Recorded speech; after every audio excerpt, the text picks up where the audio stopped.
Social മീഡിയയിൽ comment ബോക്സിൽ വന്ന് ഇത്തരത്തിൽ മാരകമായിട്ടുള്ള സൈബർ ആക്രമണം നടത്തുന്നവർ ഒരു തരത്തിലുള്ള മാനസിക രോഗികളാണ്. സമൂഹത്തിൽ ശ്രദ്ധിക്കപ്പെടുന്നവരെ വന്ന് ഇത്തരത്തിൽ ഒരു തെറി കമന്റ് ഇടുന്ന സമയത്ത് അവന് സ്വയം ഒരു തോന്നൽ, അതായത് ശ്രദ്ധിക്കപ്പെടുന്നവനെ നമ്മളൊന്ന് പുലഭ്യം പറഞ്ഞ് ചെറുതാക്കി അവന്റെ കഴിവുകളെ നമ്മളൊന്ന് കുറച്ച് കണ്ടു എന്ന് അവനൊരു തോന്നൽ ഉണ്ടാക്കി എന്നൊരു വിശ്വാസം കൊടുക്കുന്നതിലൂടെ ഇവന് സ്വയം ഒരു ആത്മസംതൃപ്തി ലഭിക്കുന്നു. അതാണ് ഇവിടുത്തെ ബേസിക് ആയിട്ടുള്ള കാര്യം.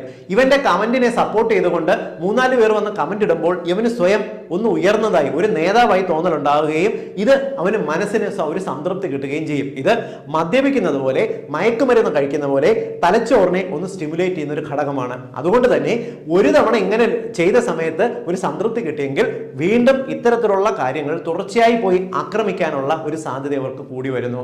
ഒരു മിക്സഡ് പേഴ്സണാലിറ്റി ഡിസോർഡർ ആണ് ഈ ഒരു പ്രശ്നം ഉണ്ടാക്കുന്നത്. ഇതിനകത്ത് ഏറ്റവും പ്രധാനമായിട്ടുള്ള ഒരു ആന്റി സോഷ്യൽ ക്യാരക്ടറുമുണ്ട്, ഒരു ആങ്സൈറ്റി അവോയ്ഡൻസ് ക്യാരക്ടറുമുണ്ട്.